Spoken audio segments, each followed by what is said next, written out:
Hey, I'm Steve. We like to make our pizzas at home, and this is the Kitchy pizza cutter wheel. It's Friday night. My wife made a couple of homemade pizzas, and I'm getting ready to cut it with the Kitchy pizza cutter. I like the way the pizza cutter feels in my hand. It's very ergonomic. The way it's designed, I didn't have to put too much pressure at all on this pizza to cut it. This pizza cutter's not wobbly in my hand. It feels very stable, unlike some of the ones I've used in the past.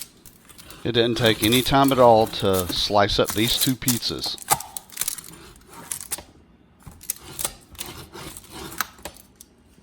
Rest assured, the blade is sharp and it cuts easily. Kitchy provides you with disassembly and cleaning instructions, but let me show you just how easy it is. Make sure the shield is covered. Reach right here. You lift it up, pull the blade out. Grasp the blade and open that, and now everything is disassembled and you are ready to clean, and it goes back just as easy. Put the blade in, shut the plastic cover, pop it back into the Kitchy. You hear it snap, and you can now put it in the drawer until you make your next pizza.